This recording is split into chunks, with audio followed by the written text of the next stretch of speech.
Hey guys, and welcome to a new video. Today, another update on my World of Warcraft Shadowlands experience. And if you watched the previous videos, like on 2 days ago, I did the 8 out of 8 mythic dungeon runs on the main character for now, which is the Fury Warrior.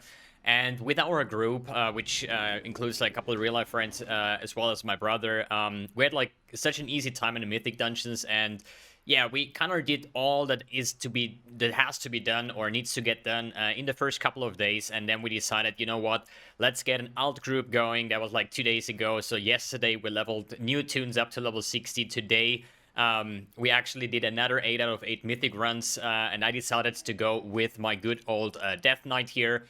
Good old Valakar, dude. God damn it, that's a character. That's a really good character, just saying here. And yeah, we're now at 171, so actually 2 item level higher than the Fury Warrior, but this is just depending on drop luck. And I gotta admit, in these 8 runs, I was pretty lucky getting a bunch. Like all of the half of my gear is actually now 184, which is mythic gear. So we're doing quite fine playing it as an unholy.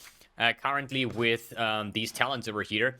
The reason why I go the Infected Claws and Bursting Sores here is just because I'm kind of too lazy to apply the Festering Wounds on every single pack. And I don't know, for like Mythic Dungeons, it's like a little bit easier to just follow up with your Festering Wounds, basically, to pop them with your Scorch Strike and just focus mainly on spamming Epidemic. And on some trash packs, I actually could reach, like, I think the highest was like 20,000 DPS in a trash pack, which doesn't really matter too much, you know, it's just clearing, but it will have an impact later on in like 2 weeks, I think, when the first raid in the Mythic Plus comes out, where we're actually going to do key runs, and then we're going to see how far we can push that one. But for the DK, as I said, I leveled with Unholy, and I haven't tried out any other spec than Unholy yet.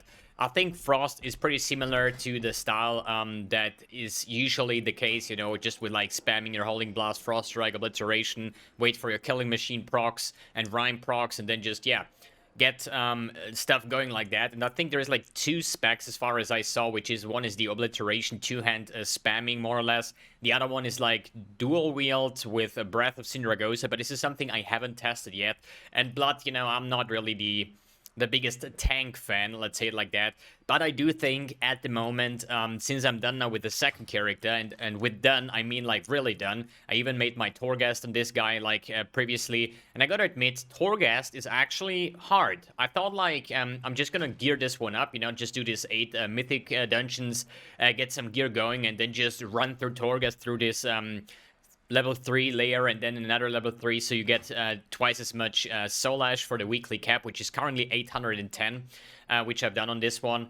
But holy crap, dude, on layer 3, it's actually quite interesting and hard, I would say. You really have to dig deep and try to get as many anima or whatever, like special abilities, special perks that makes your character stronger, because the end bosses are tricky, actually. I really had to, like, sometimes wait for my cooldowns, just permanently kiting these elites, trying to, like, refresh some cooldowns, the negative buffs that you have, like the debuffs you have with, like, losing percentage of life every couple seconds and stuff, so you're permanently degenning on top of, like, getting increased damage and stuff. It's quite tricky, but we made it, and now the only thing that's missing is actually doing the same on the warrior. Oh, that was a fly. Ah, now I have more brain in my stomach than in my brain and my body, so. Oh, sorry. Good. So now I have to do the same on the warrior, which is probably going to be a little bit, yeah, boring, I would say, because I'm not like the biggest fan of Torghast. Maybe because it's just new and I just have to do it, and I'm not sure if I want to do it, but hey, it does give Soul Ash, and the Soul Ash is there to then later on craft your legendary gear, and this is a must-have, so we have to do Torghast. But at the moment, like, I'm playing so much World of Warcraft right now, it's probably like more than 15 hours a day. So that's why on, what is it, like day 5 or so of Shadowlands, and I have 2 characters up level 60. Both are like on 170 item level without buying any BOE. Yeah, BOE, bind on equip, yeah. These kind of things with item level 190 that is even higher than Mythic. These go around for like 100,000 gold or something, but I'm like a fucking poor player, so I don't really care about that. I just try to push as good as I can. And with both characters, I have done everything. When it comes to like covenants and stuff like that, everything is done. With the Death Knight, I went with the Necrolord this time around, just because I think it just fits perfectly into the lore and the stuff that you get, especially with the Abomination Limb, which is some kind of nice aura that you have over here that is like soaking in enemies like Death Grip, just a little bit less range, and it deals chaos damage in area of effect basically, which is quite nice because it's shadow damage, and as an unholy DK you always go for shadow damage, and you're scaling as much mastery as possible, and the mastery itself will also increase your shadow damage, and this is like, it just perfectly synergy. The shield itself I usually forget to use at all. I mean, in Torghast I used it quite often, but in the dungeons I don't think there is a lot of need to. I mean, maybe later on when it's really like min-maxing, but in the Mythic Zero dungeons, I think, you know, if I lose life, then we have a healer, right? So he should do something as well, while I focus on DPS, pretty much. Good. So that means now or tomorrow, basically, I will just finish the Torghast on the Warrior, so both are on the same. So then I have to like only do the daily quests on the Death Knight and on the Warrior to keep on with the anima and stuff like that you get, as well as the, what is it called? Stygia. God, there is so many weird things here. I think Infused Ruby was from the Ravendreath or something. Then the anima was for my Covenant, I think. The Soul Ash for Legendary. Torghast. The Argan Commendation is... I have no fucking idea what that is for. And the Stygia is then to buy items later on that will give your items, you can add sockets onto them, so as far as I heard.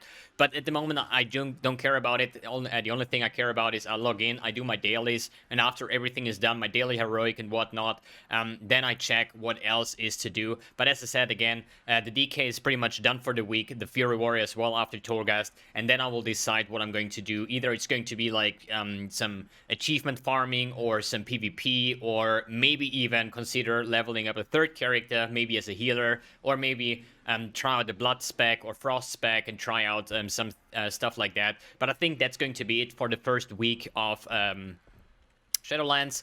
I think it's a pretty amazing expansion, to be honest. As I said, I kind of missed Hall of Legion and BFA, and I heard there was a lot of shit going on with like item scaling in Battlegrounds and stuff like that. Stuff that I personally don't know about, but they removed all of that again. So people told me that there was like, even if you had bad gear, you could still rock the Battlegrounds just because you could just get scaled up and stuff like that, which is kind of stupid. So I saw a video where somebody had like, I think like 3 or 4 items equipped and one-shotted people in the Battlegrounds just because of the general scaling and stuff, but they removed all of that, so I'll not miss anything out of that. I just heard that people said it was like bullshit and now it's gone, so probably just gonna finish up some challenges and then just farm up the PvP gear, I guess, to be ready for the arena grind as well once the season gets unlocked, so we can farm the, I think it was Sinful Gladiators gear.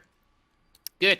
Anything else to talk about? I don't think so. It was a lot of fun. Both characters are top-notch, and yeah, I think next week is going to be the same. There will be no changes, so we're just gonna grind up the Torghast as good as possible. We can level up the Renown to level 5, I do think, so we probably get some more perks out of that as well once we hit level 5, to continue the Art of War quest that I have over here, that pretty much every character has with the Covenants, and then just do all the double 8 mythic runs again with the DK and the Warrior, and then it's just the same state as we are right now. So before there's any kind of raid content that is going to be released in 2 weeks, there's nothing a lot to do, so leveling up alts and just do the daily quests and the mains is just the thing to go at the moment, and just explore everything, check out what's new, just, yeah, get the challenges done, whatever, grind the gear, do some explorations, or whatever you guys are up to. Alright guys, thanks for tuning in, thanks for watching, and see you in the next video.